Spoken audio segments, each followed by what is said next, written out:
Happy Sunday morning, everyone, and happy PAX West. Thank you so much, so many of you, for joining us for my undisputed highlight of the weekend. And I know this already, despite only having gotten about 12 seconds into the session. I am Nate Crowley. I'm the reviews editor for Rock Paper Shotgun, and also an absolute Dwarf Fortress superfan. This is, to my mind, the greatest game of all time.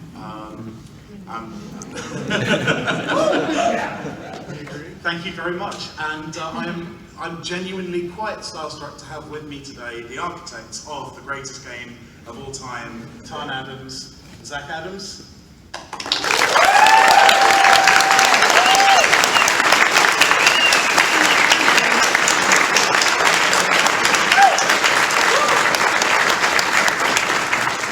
And I also have someone with me from the bravest publisher of all time, Victoria Tran, who's Communications Director for Kitfox Games.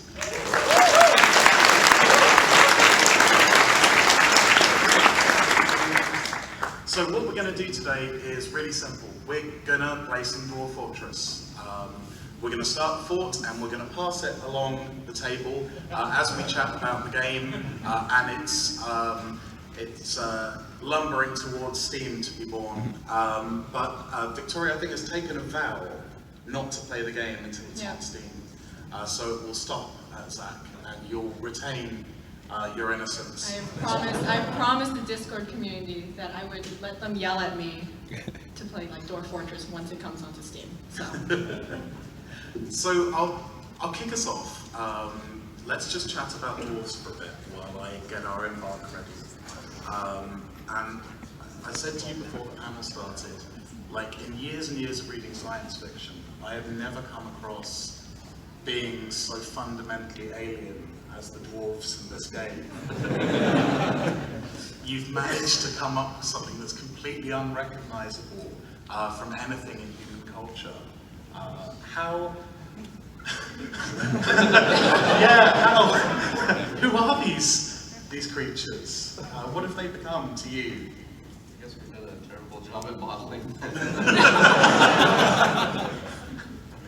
we tried our best, right, to just kind of model things. They get patched with every problem. You just have to fix it until they turn into this monster. Yeah, I mean, the society is, and we've had people accuse them of being like socialists, or they're autocrats, or whatever, libertarians, and so forth, and it's just a bunch of game systems piled on top of each other. We're like, oh, nobles would be fun, and it's like, no one thinks nobles are fun.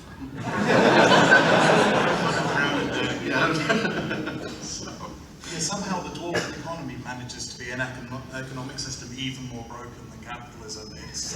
That's because it has an accurate depiction of rent. Okay, we've got a site. We've arrived, and this text is incredibly small on the screen. Oh, okay, that's a red flag. We've got Sasquatches in the area, but appropriate for the Pacific Northwest. A new chapter of Dwarven history begins here at this place. Tashem Lalor, pulled letters. Shall we all say it together? Strike the earth. Oh, gosh. So, yeah, they're down there somewhere. Hang on, let me see if I can zoom in a little bit. Okay, so is this big white sand beach we've got here? No, it's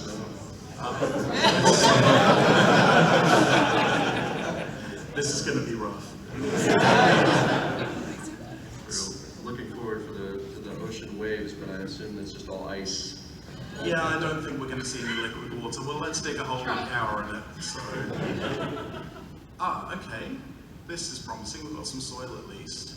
While I dig out some initial portals, so embarking obviously has looked very different over the years. I first played the game, I think, in 2006, when elephants were essentially the in-game Satan. And it was all about digging laterally into the side of the mountain. There were no Z levels, and it felt like, atmospherically at least, a completely different game. An inappropriate dig square. To what it is now. Then, of course, we had 2010, Z levels, and that felt like a completely different game. And and then 2014. Of those previous iterations, is there one you feel particularly nostalgic about? I mean, it has to be the one where you dig to the east, right? I mean, with the Yeah, it felt more like a traditional game with like a beginning and an end and everything. Yeah, I mean, you could get to the river when you're just digging into this cliff face to the east. There's no Z levels up and down. You hit a river, then you hit a chasm, then you hit the magma, and you could do really specific things like flood the magma into the chasm, and it would slowly hit this shiny thing in the center of it, and then all of the like bat people would be dead. They'd get very close first, though. And it would also just do things like, things could come up through your wells because a well is just a building without any sort of structure to it, and then stuff could just pour out of the wells as the event. So it had this kind of gamey feel to it, which still had the sort of simulation aspect to it, because the stories would be cool. We'd be, over time reconstructing that feeling in 3 dimensions over the last 10 years, and you can get things that crawl up your wells now because the things can climb now, right? We had to slowly add these things in, but we still don't have quite the sense of progression yet, but we're, Purpose. Yeah. Like it was once there. And we have the long-term plan to get that stuff back in. It's like see us again in 2022 and 2026. We'll have a map rewrite the embark scenarios, and it'll be back to how it was, and that's better. When the game does move to Steam, we're going to talk about some of the changes that are going to be made later. What do you think what do you imagine you might be nostalgic about from the game in its current state, as it's dragged kicking and screaming into the next chapter of its life? I don't think much. Yeah, not the other things. I mean, I like ASCII text graphics. Yeah, but that's cool. It's the 16 colors, including black. Yeah.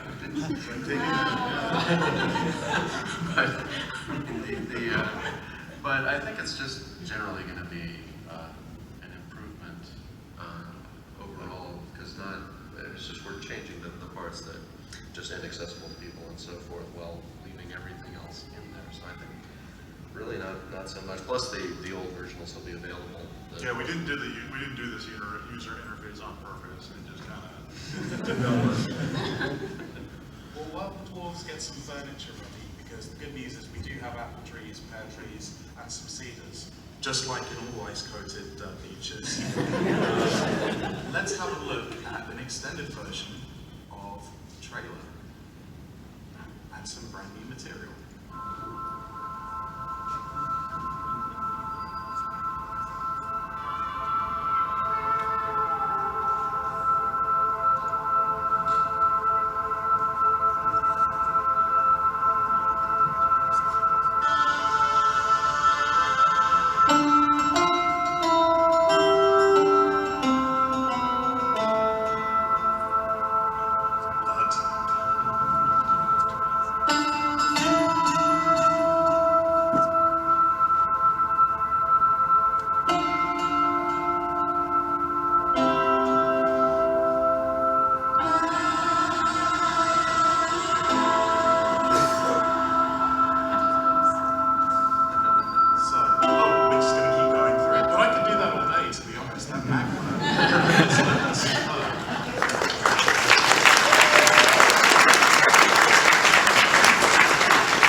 Sprites that are going to be appearing in the game.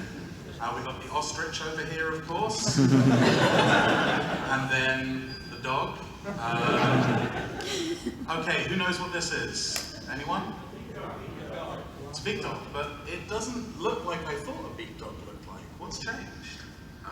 So the big dog text file that defines it still has like the kind of multicolored rainbow pattern, because at the time, Zach was keeping lovebirds, and we wanted to have, these bright, brightly colored birds. But then we added peach-faced lovebirds and did we add other lovebirds as well? But we have giant peach-faced lovebirds and so forth. And so this became kind of redundant with the giant peach-faced lovebirds. And so we're like, well, let's just go all the way to Tremors 2 or whatever, and just have some fleshy thing that still kind of has a beak. And so we're kind of developing this kind of slightly newer big dog. I can't wait to see how some of the other creatures, because what I really like about the game, you've got this exhaustive catalogue of real-world animals, And you just made up your own fantasy monsters as if they already existed in D&D for years, like Jabberers and what are the Rutherers? Ruther is a strange one, and Drowthers. Is there pixel art being created for these things at the moment? How is the art team going about it? Yeah, I think they. I mean, I don't know if they've done those We've specific given them ones. free rein. Yes, they're experienced modders. I mean, Mike Mayday had been doing tile sets for, I don't know, 10 years or something, and Meth has the biggest mod out there, right? Masterwork, and he's also doing sprites.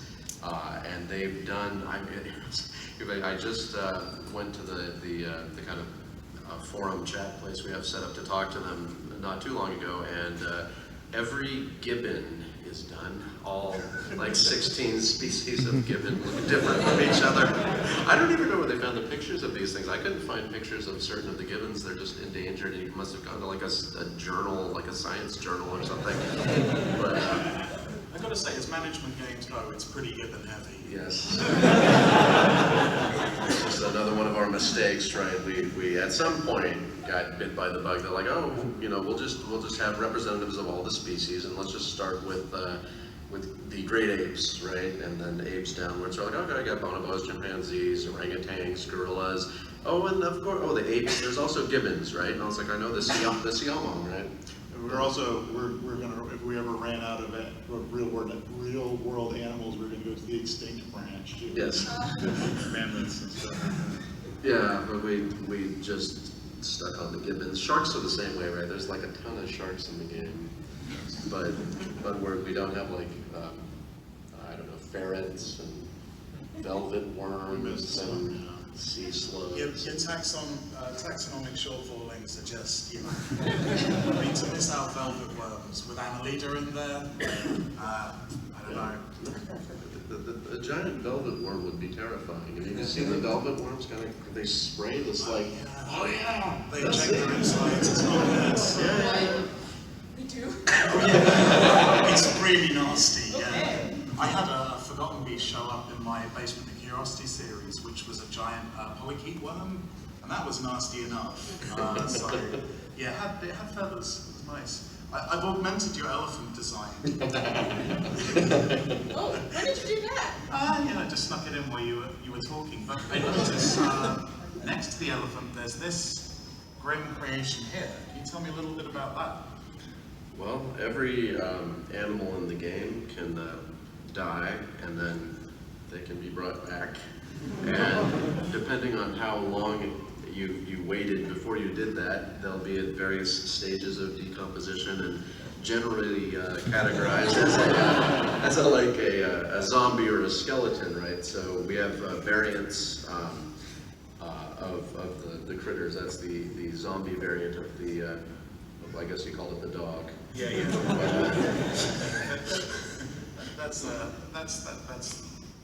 That's pretty grim, actually. Speaking of gibbons, it was when I came across some skeletal gibbons in the game. I looked up what a gibbon skeleton looks like, and the answer is a demon. really horrifying. And that's, I think everyone's probably got a frightening trove of real-world knowledge that has Genesis in this game. All right, let's get back to the forts, and I'm going to pass over to you now that I've dug them some basic lodgings, because I can't take the terror of playing this in front of its creators anymore. So I don't think we'll need sound from now on, so I'll unplug that. And I will pass the baton over to you. All right, what have we got going on here? Do not remember how to play this game. So we got the Carpenter's Workshop and people hard at work, digging things out here. We got the snow melting. We have the sea frozen. So yeah, no worries about flooding here, obviously, at all. We could have gone with that aquifer after all. How deep does the sea go? The sea here, it looks like, it just kind of smooths off. It's not too different, although that would be about, 10 meters or something. It's a pretty cliffy kind of sea here. Because there's a double layer, there'd be no ramps. And, How big is a square in Dwarf Fortress? So a dragon can fit into the same space as a dwarf. Yeah, and as long as 1,000 other dragons are all lying down, they can fit 2. But at the same time, I think for just any time we need to sort of reality check what's going on, the rule is 2 meters by 2 meters by 3 meters. That's just kind of like for our trees and other bits. That's what we've been going for, and of course it falls apart all the time. But yes, I do not use macros, so one at a time here. There's the bedrooms coming in. Yep. While you set these poor benighted souls up in some living quarters, Zach, you've obviously done a huge amount with the sort of the narrative elements of the game pass and some of the storytelling. I'm presuming you've seen a lot of the narratives that players have constructed around their playthroughs and the sort of emergent stories that have come out from Dwarf Fortress. Has that ever surprised you and thought, well, I never thought that would happen in the game? Well, they've created some crazy stuff. They've dug or created entire fortresses out of glass and dug all the way down to the depths of hell and colonized it.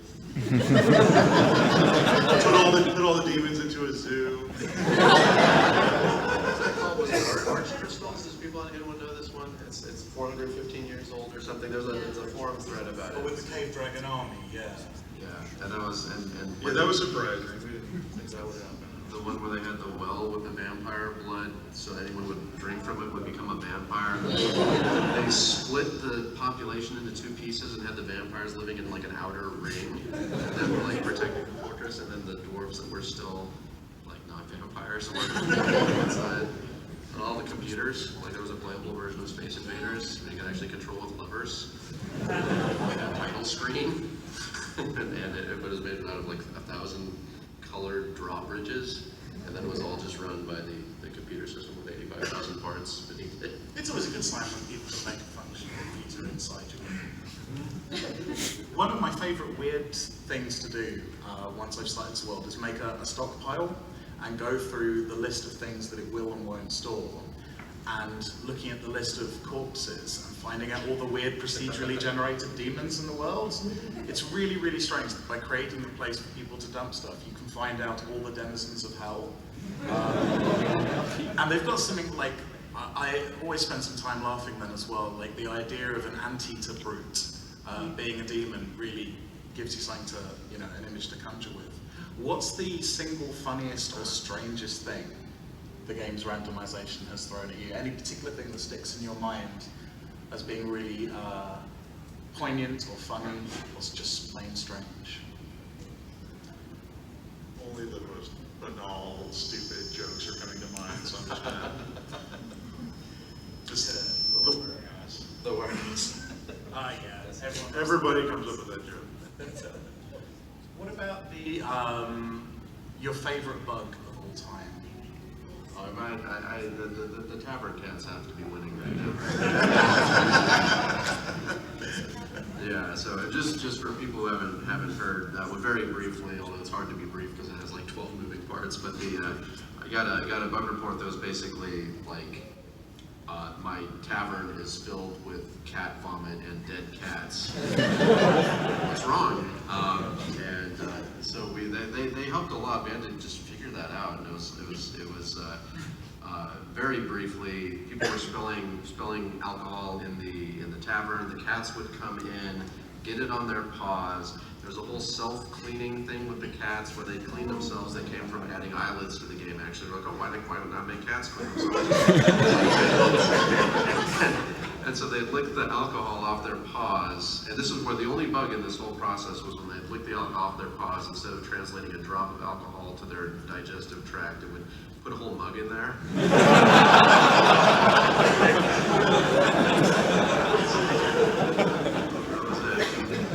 There's anything that really livens up its party, it's drifts and drifts of shit-faced cats.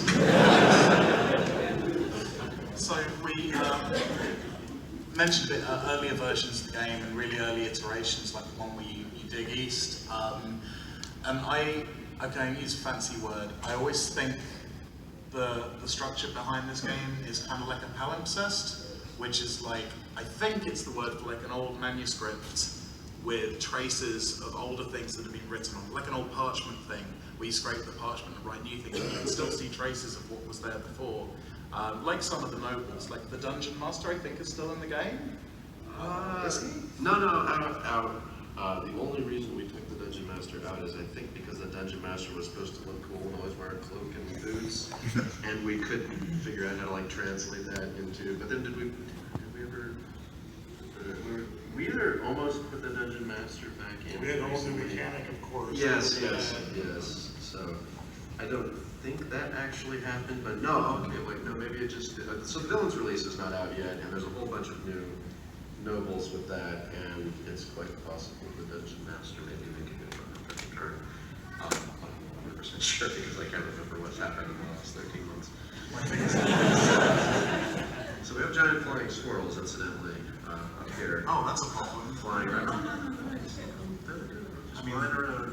How big is a giant flying squirrel? I think the game is very helpful and it says large. Large. This particular one is average in size for a giant flying squirrel.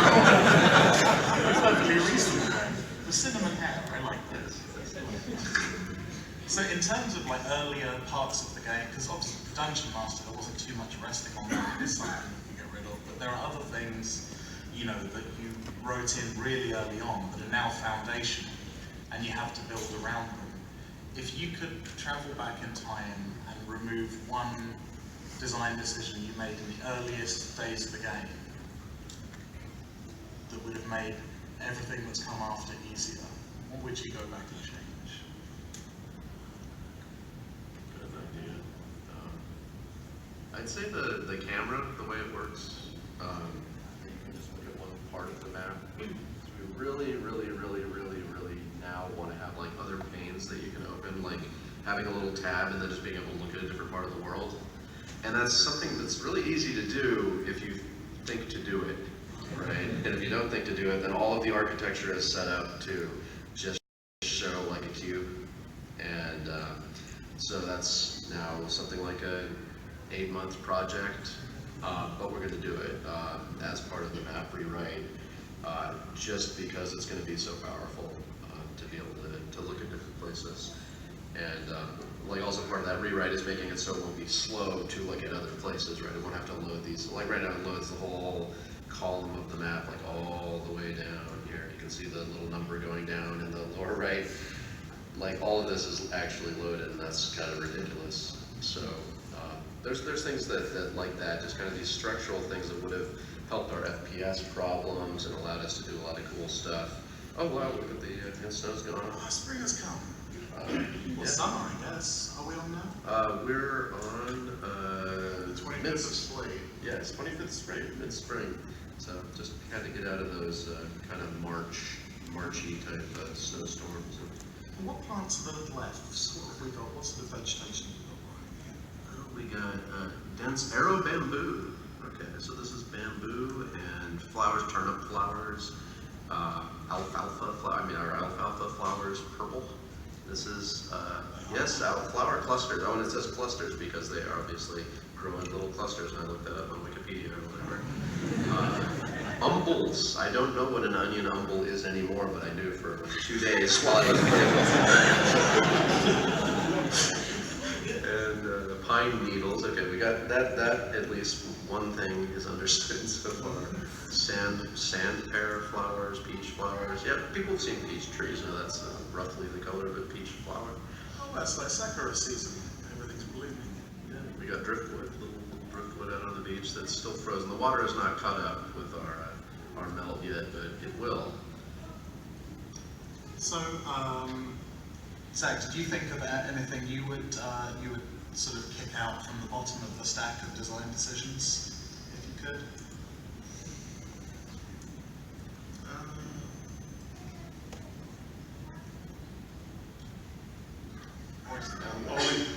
All these people are making me nervous. I have to say, actually, we've been really, it's great to see the room filled like nearly to the back. This is pretty fun. Victoria, I'll ask you from the other end of things, like from the Kitfox perspective. Oh, yes. Yeah, you folks are having to dig pretty deep yourselves into these years of layered development. How's that going? It's going. It's like a lot of people asking us, like, how we're going to do this, and we're like, we also don't know. We're figuring it out as we go along. It's kind of like how a lot of people wanted a release date. We're like, we have no release date for you. Time is subjective, right? Time is subjective. Oh, okay, so now all of the murky pools are unfrozen. Yes. Well, that solves the fresh water problem. Have we got any booze yet? Oh, no. Well, no, we have what we started with, right? I assume. Yeah, Dwarven Ale, there it is. For as long as I let us Dwarven rum. Has any fan ever tried to brew ale from mushrooms? Well, you make a variety of alcohols from the mushrooms in the game, yeah. Oh, it's dwarven wine From helmets, yeah. Yeah, I don't remember what Dwarven Ale is. I'm sure it's a I think that's pigtails? What is a pigtail, by the way? Just a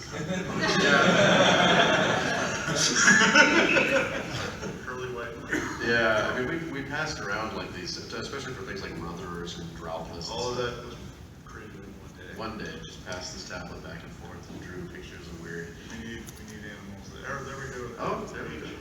The waves coming in. That's my favourite bit of animation in the game. I hope that the look of that sort of translates to the Steam release as well, because that's pretty much amazing. Honestly, I love it because everyone's standards for the graphics have been really low, so they just see graphics, you're like, wow, this is gaming. I was like, yes. And you're implementing support for ray tracing, of course. I've got my miner digging a little tunnel down into the ocean for no reason. Have we got any sea creatures showed up yet? Oh, there was something there. Is that a raindrop or an animal? That looks like a raindrop.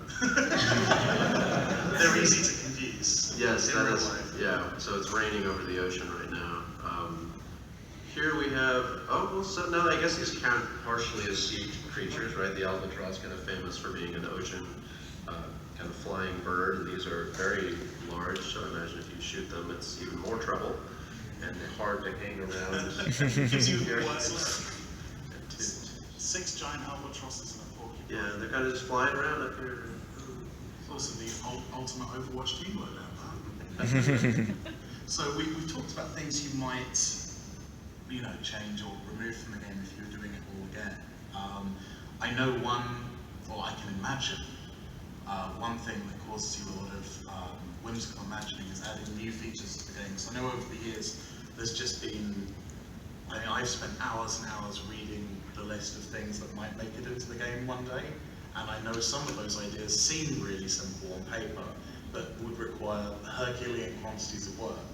So in this hypothetical, I'd like to offer you perfect clones of yourself, who would be able to do that Herculean amount of work without any trouble to you. You just wake up one morning and like the shoemaker's elves, they would have implemented a new feature of the game overnight that you were desperate to have in, but just couldn't face the labor of doing.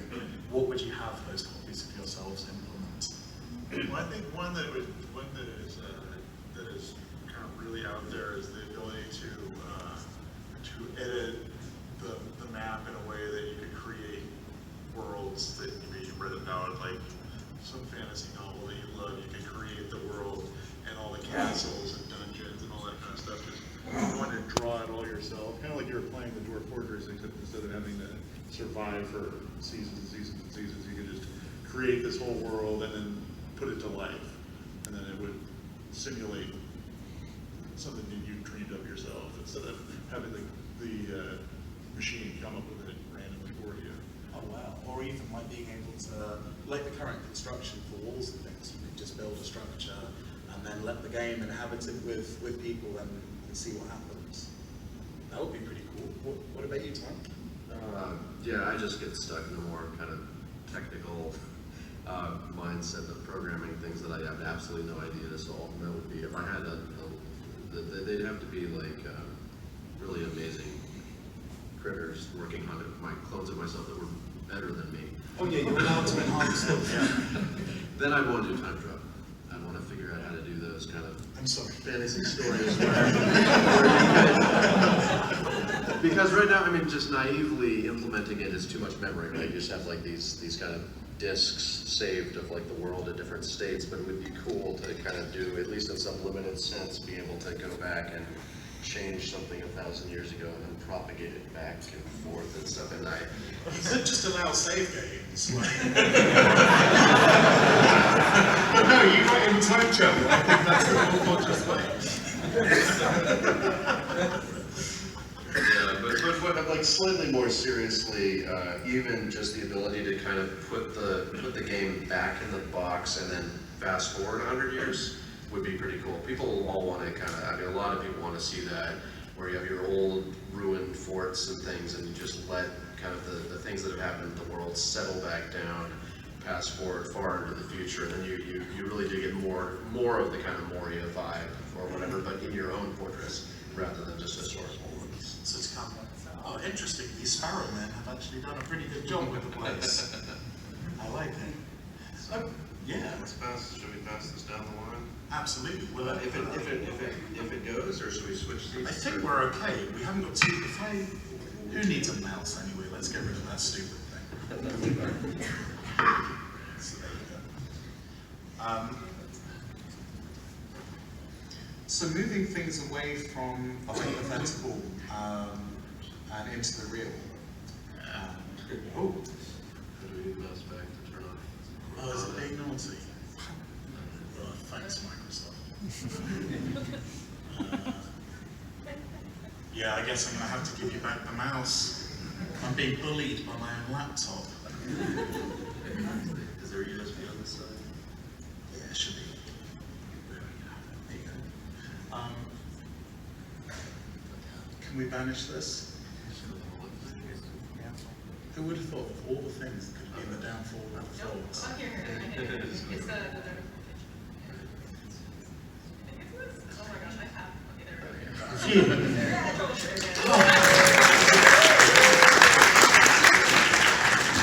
Well, that was some of the most intense anxiety I've felt in a while. That was really good. I'm just really relaxed now. What was I talking about? So, yeah, okay. So moving away from hypothetical subtractions and additions and looking at what's actually happening to the game. The Steam release is coming. It's going to be vastly more accessible. I think it really fills me with happiness because whenever I write about the game on RPS, the comments section is full of people saying, really want to try this, but not quite prepared to take the leap. And they've often got some misconceptions as well about the UI and the visuals in the game as well. And I think the Steam release is going to remove a lot of those hurdles to entry. But I'm really interested to see what else it might do. Like, what is the game going to look like? So, well, I think I think pretty much everything we're doing is about removing barriers to entry, but just sort of broadly speaking, right? So there's a lot of different sort of axes we're working with here. There's the graphics itself, which some people just can't play in text, especially. I had someone who had one of the forms of dyslexia say that it is kind of floating, right? It just is unplayable, and that so just 2D tiles are just like limiting the importance of accessibility for a lot of people. And then, but also it's kind of branching out from there, working on like these menus, and then doing mouse support, and then that's kind of brings some people in the door, and then we go further to what about actually learning to play the game, right? That's another big hurdle for people. And there's really questionable decisions up here, like to mind it's what D for designations. That's really self-evident what that does, right? I mean, That's super intuitive, I know. Yeah. And so we're gonna retool all of that, and also we're considering what the kind of best form of like tutorial or guiding people is. We'll have to play around with that a little bit. People have very different thoughts about what's ideal there. But there will certainly be things there that at least kind of replicate the experience of what it's like to learn on like a wiki or a YouTube video to kind of get into the game and be able to kind of overcome that. Those are the main thrusts of what we're doing. There's also just a ton of other little things that are hurdles for people, right? Like if you've played Dwarf Fortress, you generate a world.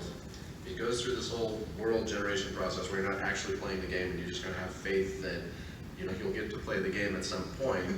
And if you even choose your settings wrong, you may be sitting there for like 2 hours while it's generating your world because it thinks you were like an expert user that wanted this whole thing when you just wanted to play the game.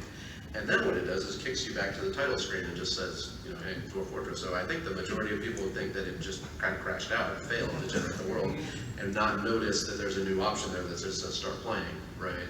And so that we're definitely going to change the pipeline on that.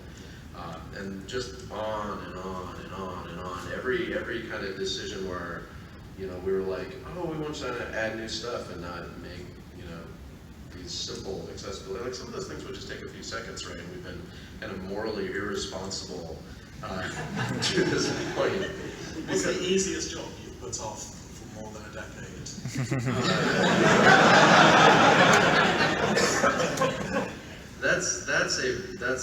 There's a lot of them. I mean, the one I just described is not so bad, but if you've been embarking, for instance, for some reason when you're embarking, there's a rectangle you can move around, but you move around the rectangle with the key cluster here and a key cluster here, and it's never used anywhere else in the game. Just this kind of thing, and how long does it take to change that to something that's a little more consistent with what's going on? 10 minutes or something. I enjoy building a whole new block of muscle memory for it.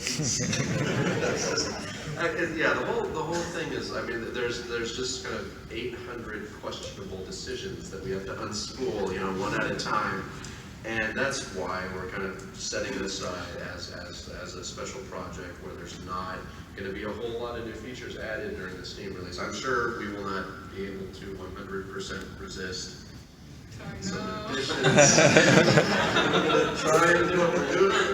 The community expects feature creep. We demand it. The villain release wasn't exactly supposed to have like necromancers taking townspeople and experimenting that on them and turning them into procedural humanoids, but we did that a couple of weeks ago.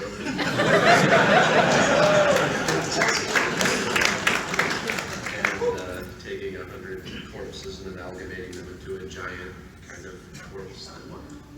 It's not hard, just do it.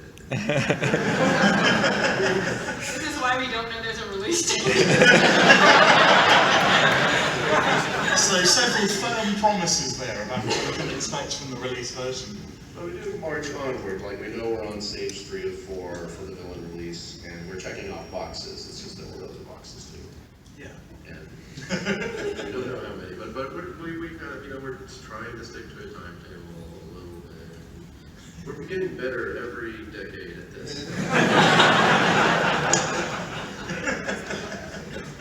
So while we've been talking there, Zach, what have you been? I saw a sort of a cool hourglass-shaped chamber. That's my meeting hall, or my dining feast hall. I'll try to get down to the stony there for And I guess when the dwarves move through that narrow middle section, it's a good time for them to have conversations. It's quite a nice social design.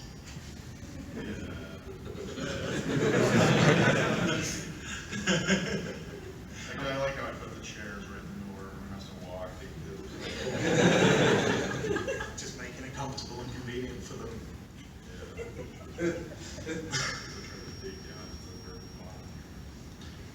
So Victoria, apart from the sort of the accessibility improvements, and of course some of the necromancy features we just talked about, Yeah. what's most exciting from your point of view as to what's going to be happening on the Steam release? I'm really excited for new people to play the game that haven't tried it, and like you said, there's been so many people that I've met who were like, I really want to play Dwarf Fortress, but I can't get past. It's great, but they can't get past it. I'm really excited for them to be able to play, and for even more and more people to know what Dwarf Fortress is and play Dwarf Fortress, because it's a really good game. My daughter just turned 1, so I obviously take your time, If you can coincide a release for when she's able to use a keyboard, that would be super good. What's the minimum age? Maybe start using keyboards. Oh, I don't know. She seems able to hang up calls on my phone really well. I reckon what she needs to be 3 before she can master You're this. giving us 2 years? Yeah, if you can do that, I know that could be a big ask. We'll try, just for you. Thank you very much. Another thing, talking about the technical feature of the game, the greatest enemy of all is frame rate decay.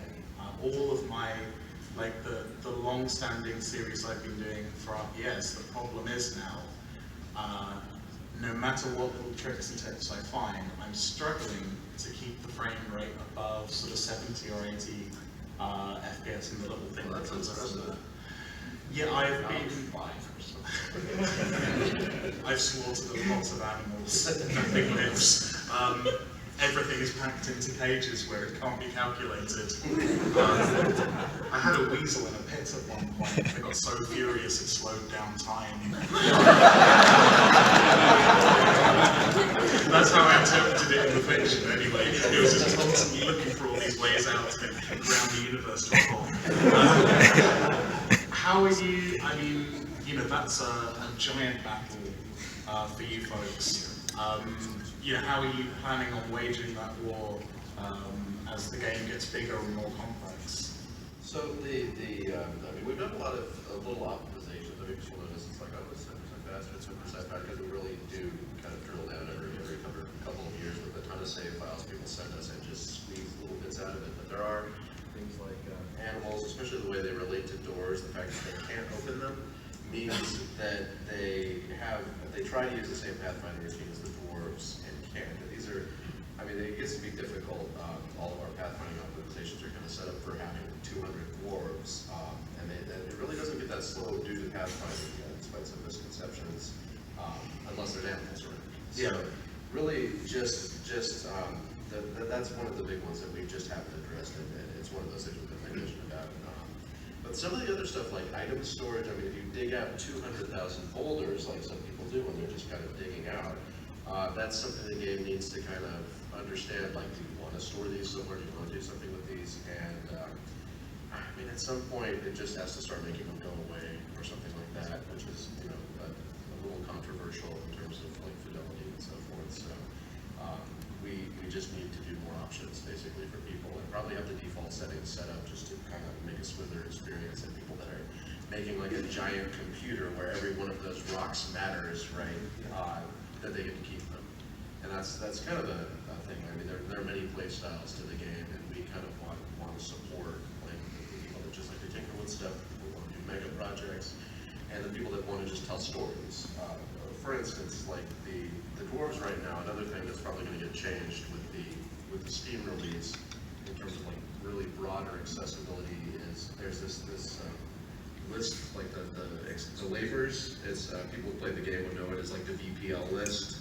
You go and look at the dwarf, and there's like a list of 200 things or something that dwarves can do, and you have to turn them on and off. It's like editing a spreadsheet, like it feels like column by column, and so the solutions that modders have come up with are like Dwarf Therapist, where you can see it as a spreadsheet, but now you're playing a spreadsheet, which is like a notorious like bad game design kind of thing. So the ideal solution, there's another mod or utility called Auto Labor, which automatically handles that stuff for you as best it can. It's not always perfect though. So our current plan, of course this is subject to change, but this is the kind of thing we're thinking about, is to do something like auto labor for the default behavior, and then for people that really need to tighten it up for mega projects, you can kind of open up a menu and tweak their brains a little bit more. But essentially, in the default version, you'd be playing and just be like, I need a bench, make a bench. Someone makes the bench. It might not be like the optimized min-max carpenter for the job, but it would be a carpenter probably if you've had one around before. Just kind of doing a bunch of balancing of stuff, but it's not like the absolute perfect thing all the time, which you can attain if you really mess with the VPL lists, right? So, but that kind of thing, I think will, in terms of like people just actually being able to stick with the game, that would be another huge thing. Because right now, you can play the game and you're like, why is perform like laparoscopic surgery on their brains or whatever.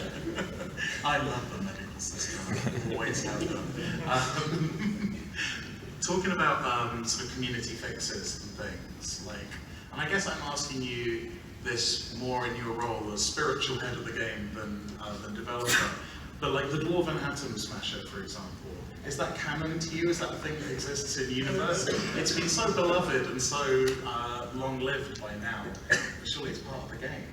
I mean, that is a problem in doing like a simulation, because when you have things that are not kind of believable or realistic, I mean, of course they're very useful, you want to kind of get rid of them, but you want to do it in a way so that the problems that things are solving are solved, like frame rate and stuff like that. And at the same time, there are things like the Demons Underground and a few other aspects of the game that are more stuff that feels like a sort of a setting decision. Like there's an Atom Smasher in the game. That's just a weird setting decision. And we're really just going to have to kind of, we've done this a few times before, just kind of rip the Band-Aid off and be like, I mean, things change for general purposes, and there's kind of a larger thing at play here.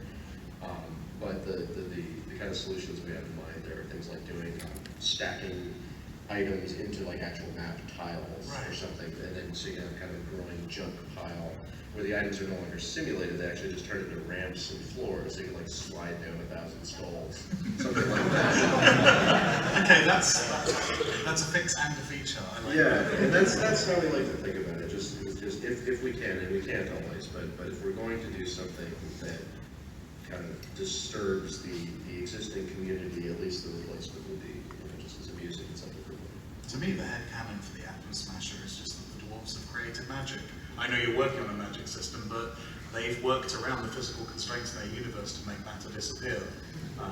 When I turned off the init setting to get rid of temperature to improve frame rate, I just thought, yeah, well, someone's just cast a really disastrous spell there to make magma cool. What were those in the sea there? I saw. Oh wow, yeah. Was that a big swarm of something? Was it some nice Yeah, raiders? there's fish. Yeah, I see. Oh, look at that. Well, the gang's all here.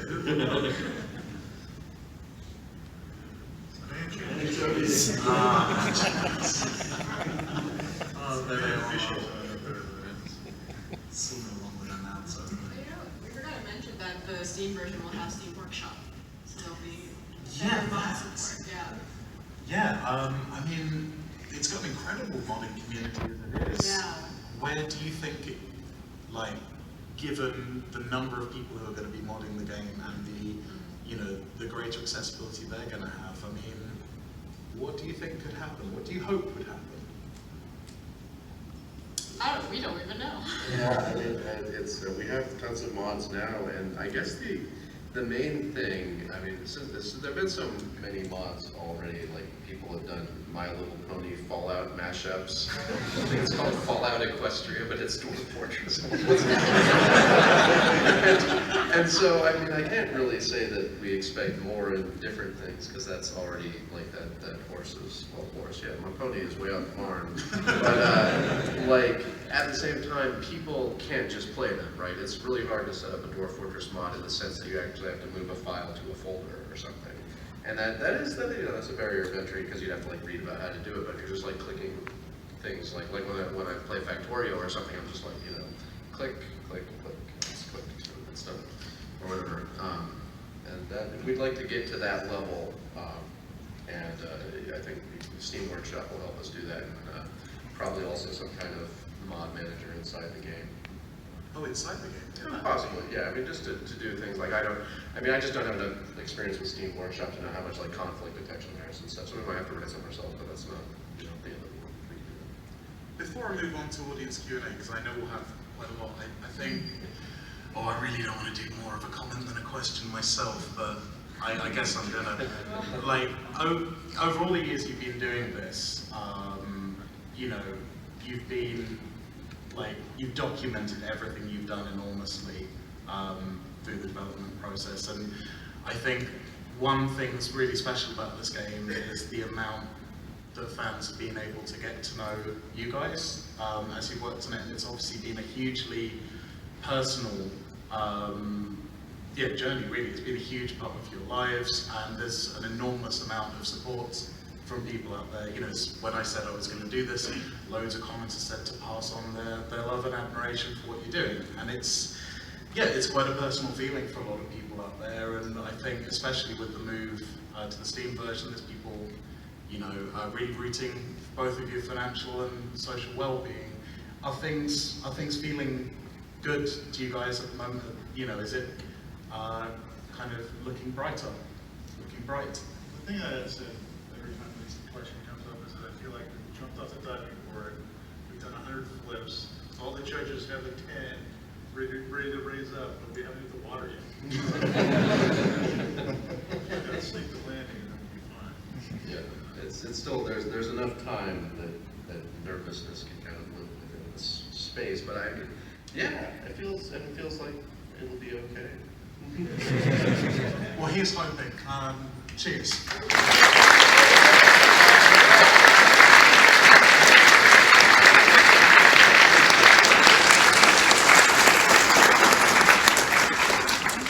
Okay, and I imagine we have a few questions, so if you could line up by microphone, and we'll keep going until we're forcibly ejected.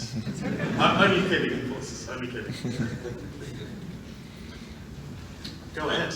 Hey there. Have you developed any tooling to help you manage debugging or developing the game? Or are you just reading the source code directly and just trying to figure things out? I have some sort of custom debugging tools, and there's a lot of little unit tests and stuff like that. It's all sort of ad hoc, as you might imagine, but yeah, we've done some stuff, and like there's a whole sort of launch protocol when I release like 200 things that I have to check and go through and so forth, but nothing super fancy. There's a lot of there's a few bugs, like when a world generation goes wrong and doesn't reproduce, that's always due to an uninitialized variable I've discovered. So I have that written down somewhere just so I remember, because it happens like every 2 years, and so I'm like, just check the common bugs file, have a little text file and stuff like that, just little reminders. Thanks.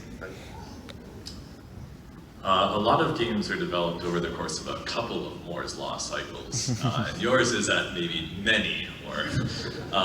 How do you utilize those technological advancements, and what challenges does that present when the technology shifts in the middle of the game? Yeah, I mean, the main thing is downloading a new version of like Microsoft Visual Studio, and it suddenly works 15% faster because 1,000 people thought of smart things to do with compiler optimizations, right? Just making sure that's up to date. But then there's, I mean, the big one, of course, multi-threading, right? People are like, you know, no more Moore's Law because we can just stack everything up together and do it all at once, and it's too much to bite off, except in really specific cases. I mean, this is threaded. The display is separate from the, at least that's something, right? But some people have been sending like micro-threading libraries my way and like poking me to like use them and stuff. And I mean, I think it'll help actually to get into that. And you know, otherwise it's just like trying to resist the temptation to like utilize the extra memory that's available in sloppy ways. Like I still watch my bits, and it ends up mattering, right? Because now I've got like, if you got a million historical events, a bit still matters, and so I'm glad that I kind of grew up back when that did matter, so I could, you know, still do that. But I'm not sure if that answers your question. Oh, thank you. Thanks. From a narrative standpoint, because you have, you know, a lot of these creatures and a lot of these, you know, mythology and you know, the tools, what kind of, you know, you do give a little bit of crumbs within the storytelling, but how do you make the rules of the world building, you know, while also giving the players the agency that Dwarf Fortress is known for? Yeah, that's like the whole thing, right? It's like how do you design a simulation for emergent narrative purposes? I mean, the fast answer would be to look up my progression mechanics talk at YouTube. It goes into like a 40-minute talk on how to do that. But there's a lot of things that go together, trying to like centralize your mechanics into narrative groups. And you can do that by writing sample stories to see like what kind of story is actually going to be produced from your game. I mean, we do that a lot with the 3-toe stories. These were like 3,000 stories and sent them to people and stuff. But we have the ones that are online as well. And we just look at those and see like kind of what things cluster together, what sort of threads run through them, what kind of things can we do with that, and then you have to think a lot about the player's place in the universe, right? Like doing just a regular strategy game, you can kind of get lost, but we have this thing where it's like the player is the official will of the fortress. That allows the dwarves to have autonomy away from their official actions, and then official actions are the things that the player is doing, something like, you know, making a stockpile but not going to get a drink from it, right? And kind of having that clear in your head, what the player's role is and how the simulation works together, and kind of matching those mechanics together. There's a whole kind of art to that, and but you can definitely encourage emergent narrative through your design. Thank you. You brought up unbelievable things and cats. So how do you feel about the mere existence of the thermonuclear catsplosion? Oh man, don't utter those words in here. I've seen it. It was troubling. I'm a cat owner, and I don't necessarily want to see little chunks and things of kitty cats, but it's so much a part of the game now that I'm just like, go team or whatever. Thank you. Quickly, I know we have 5 minutes left, like 5 minutes left before they probably kick us out. So if you have questions for Tarn or Zach afterwards, we'll be at booth 6120 upstairs, 6th floor, near the back. If you want to talk to them, they'll be there. Okay, sorry, go on. Under the build menu, there's a construction menu. I always call it castle, because that's always what I do, the build castle. And I always build above ground structures. And is there any plans to improve that? So maybe I can just like build the whole castle instead of printing it like a printer and waiting for the doors to finish the first level. And maybe mouse support, so I can just paint with the mouse. Like build this wall here for this many tiles instead of, you know, keyboard, make it 12 long place, make it 12 long place. Any plans to improve that? The UI is going to get an extensive overhaul for this. Yeah, this we have release, yeah. specifically talked about that example. Like the technical problem has been that we linked every tile built to the like rock and for pathfinding purposes, right? And so we just need to think about that a little bit, but it's going to be done. Yeah. Thank you very much. All right, so your gentleman from RPS mentioned your favorite glitch. My question is, what's your favorite mega projects? Glass down to hell. Yeah, Arch Crystal is very impressive. The computers always trip me out because that's really cool too. I think that's, yeah, I'll have to go with the tie between Arch Crystals and Space Faders right now, but there's like a lot of them, right? Yeah, So, yeah, there's a lot of them that the community builds because yeah. they have all the time in the world. They decide, okay, I'm gonna build this thing that's nice. Yeah, so I'm sure there are other contenders for tying. Yeah, definitely. Thank you, sir. Thanks. You mentioned new nobles. So do you have any examples of that, or how they might manifest in fort mode? Yeah, that's because we're at stage 3 of 4, and 4 is fort mode always. So not specifically yet exactly how that's going to extend. Like we're going to take the chamberlains and like master of roads and the master of beasts and so forth, and especially the one, and these are all randomly generated names, so there's other versions of these names, but like the Keeper of Seals was one we found for like the kind of spy master position. Obviously that's going to be very important for counterintelligence in the fortress, and so we'll see some of those definitely translated over, but it's not determined yet. I thought that was the person who fed the giant elephant seals, but there we go. Are there any other games out right now that like have systems or mechanics that you'd like to, at some point in the future, like implement into Dwarf Fortress? All the economies. Oh yeah, that's great. Yeah, like all those kind of Port Royale games and stuff, right? I mean, we're missing a lot of economy stuff that's kind of that would be the main one, I'd say, definitely. Do you have any like specific games that you feel implemented in a way you think would be interesting to replicate? Maybe like EVE Online or something. Yeah,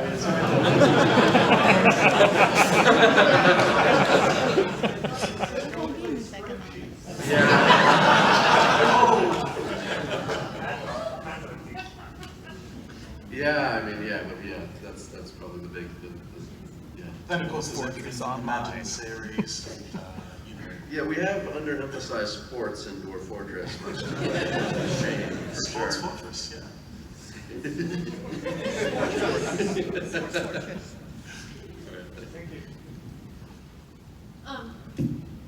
So there's, been a ton of mods for the game over the years. Has anyone ever, surprised you with what they were able to pull off with modding? Yeah, definitely. The whole thing where we have rattlesnake poisons that we just put in these effects, and it's called a syndrome. And we just, when we did alcohol, we had to do personality changes and other stuff to make people inebriated properly. And so there's a growing list of kind of effects that you can do through syndromes. And so what people would do, and this is just one small example that I kind of vaguely trying to recall, is they would make workshops where the output of the workshop is a stone that has a boiling point below room temperature, so it turns into a gas which can be breathed, which causes these syndrome effects to happen, and then you can do all kinds of magical stuff, right? Like doing these and then that's unspooled into all of these kind of magic mods, and I was like, I was just doing rattlesnake feathers. And yeah, it just goes kind of on like that, definitely. Thank you.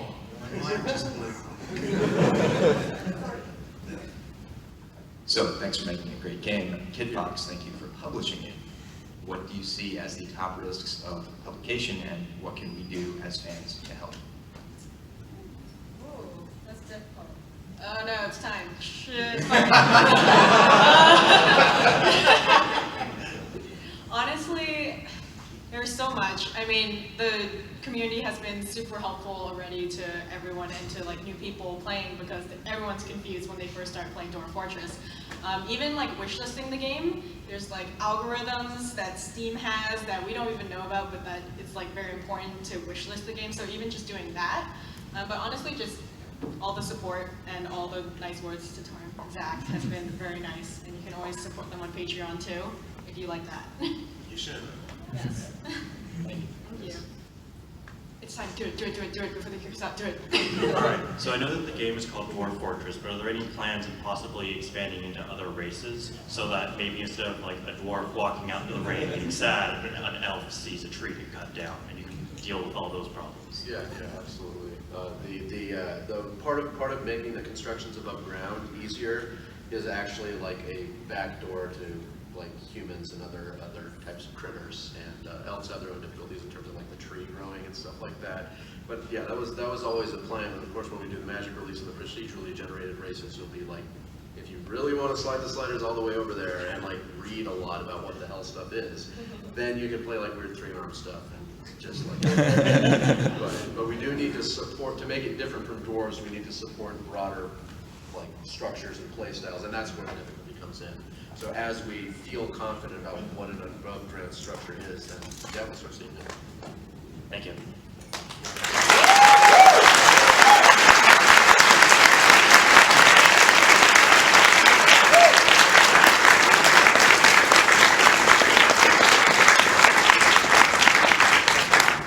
Thank you so much. It's been a real privilege.